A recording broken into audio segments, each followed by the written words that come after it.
Hello, love. Welcome home to Eden. This is Eve Christoph, your Love Life Muse. Stick with me for the hottest news and subscribe to this channel to get somewhere new. Oh my goodness, darling. You are a superior man. Doesn't that sound like really just too ridiculous to have a title like that? But there's a great book called Way of the Superior Man by David Deida, and his ideas are very sound. They really work for me anyway. But I have my own clue for you about what it means to be a superior man. One of the things is developing your inner feminine, which I just talked about. But the other thing, the main thing I want you to think about is waking up, okay? Waking up inside the machine. The superior man. The superior man is not mechanical, okay? So what do I mean by that? So there's this hypnosis going on at all times, right? And some of the men in the new men's movement, they're like, oh, we gotta face toxic femininity if we're gonna find our masculinity. It's like, no, bullshit, man. We are inundated with images of the toxic feminine in every movie. So this is the first thing to do. I want you to wake up inside the hypnosis of hatred of the feminine. Because you're never going to have your full masculine power, strength, and ability if you don't have your own inner woman developed, okay? And as long as they're making you hate the feminine in you and in other men and in women around you, and not listen to them and not open yourself to women and the feminine in you, then what happens is you have to tone down, you have to close down, you have to live as a zombie basically to always be so protected and so together and so much more, showing that you have all the control and all this bullshit, right? You don't get to be involved with life as long as you're having to be the one who has it all together all the time.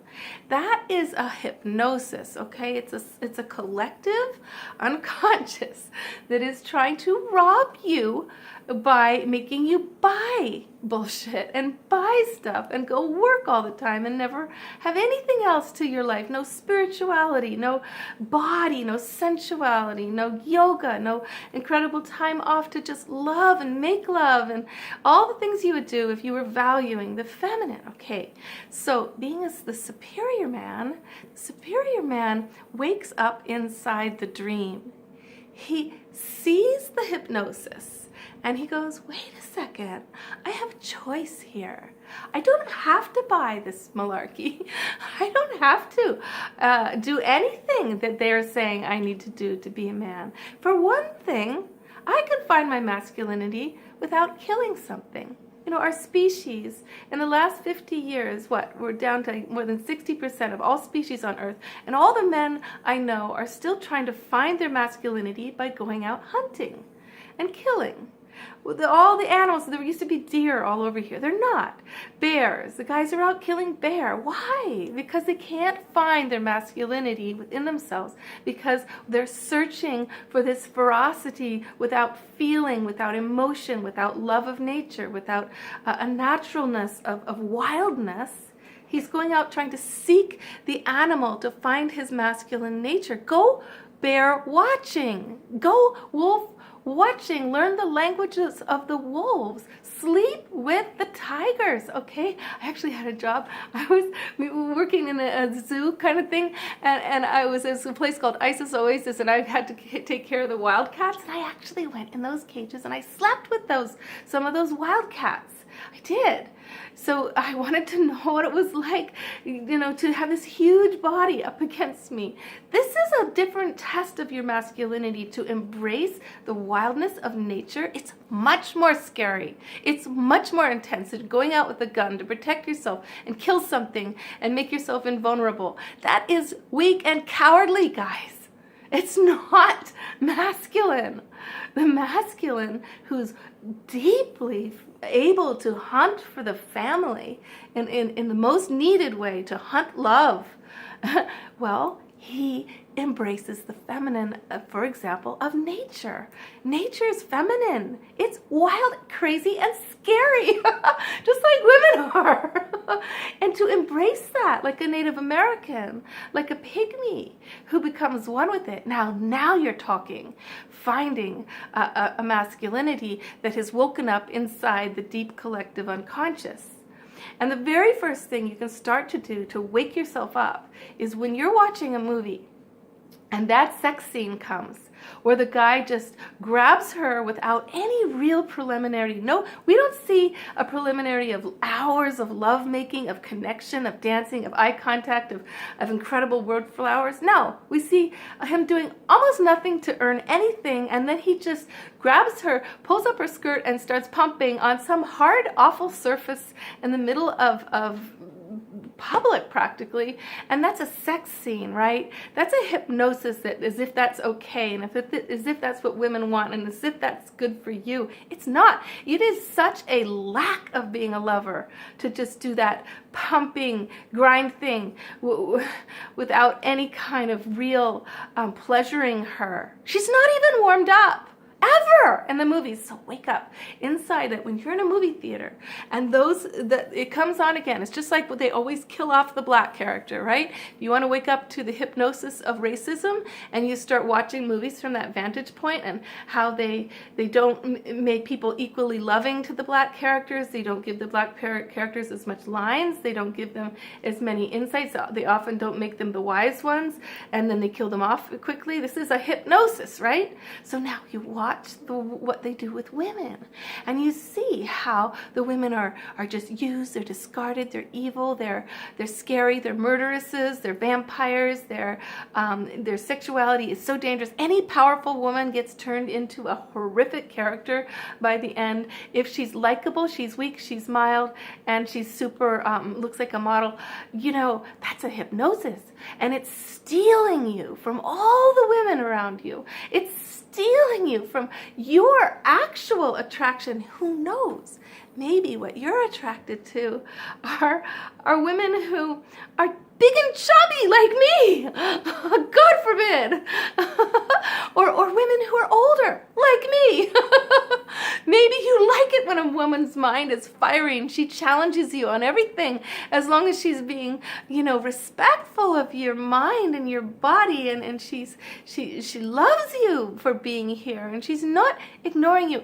I went to town the other night with my mother, my amazing mother, and I was so frustrated because around me, it's like the men were in a cloak. It's like they were wearing a spiritual hijab. Seriously, all the young men, good-looking men with these beautiful young college girls, just looking like no emotion, no spirituality going on. Maybe they're practicing that to look cool. All these older men, as if they have no bodies anymore, as if they have no juiciness. And I start to feel resentful. I feel resentful that they don't look at me, that they don't acknowledge me, that they don't interact with me, that I start to feel like those men, they aren't like, I don't want to deal with them. I don't want to talk to them. They give nothing. And all the women are looking around and saying hello and smiling and interacting silently and, heart open. And I can see totally why people would want to hang out with any one of those women. But the men look no fun. No fun. So you can see I'm on a rant tonight. But I'm on this rant because of you, because I know your superior man is ready to wake up, or already has, and you're feeling like, do I have to be like these zombie mechanical men with no passion, no joy, no expressiveness, no freedom, no warmth, no flamboyance, no eloquence. No, do I have to be gay to be a whole? Is that the only option they're giving you? Us women are giving you? Life is giving you? You've got to break out into your freedom, just like us women have to break out into our power. And it's not your fault that this patriarchy thing is going on all over the planet, where this huge group of the masculine has the power and doesn't want to give up their privilege. It's true. But it's not because of you or the men. It's because the women want the guys to do everything. And they're freaking lazy and cowardly. And they play victim. Yeah, it's not toxic femininity. It's cowardly femininity. It's not the same as toxic because she's still mothering the children. She's still cooking the food. She's still putting out sex and giving way more than she's getting. But it's cowardly until we create our power, we create our voice, we stand up and we have that awkward night at the kitchen table because we say to our men, we have different politics than you. We have completely different agenda than the guys think are important. We just want health care. We just want freedom of our sexual rights. We just want good pay for jobs and our men to be able to provide for our families. You know, we're pretty simple basically, but it's not your fault. And so for you to have that freedom, you've got to claim your feminine. You've got to make it okay. You've got to stand up to that woman who's bullying you when you're emotional, and she's putting you down and calling you weak when you express to her, baby, you're so sexy. I want to do you. Oh, I love you.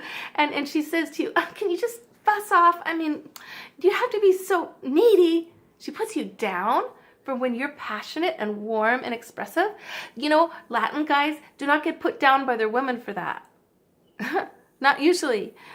No, the women are like, that's part of culture, is the joy of the polarity dance. The women want the men to be more expressive in other cultures. And that's why, like, even in India, you know, Lakshmi, the goddess energy is the one full of activity and fire, and the masculinity, Shiva, is the one dreaming, receptive. You know, there's other ways to look at things than how Americans do. I'm such a freaking rant. I'm so sorry. Okay, darling, enough already. God, Eve, go take a bath. I will.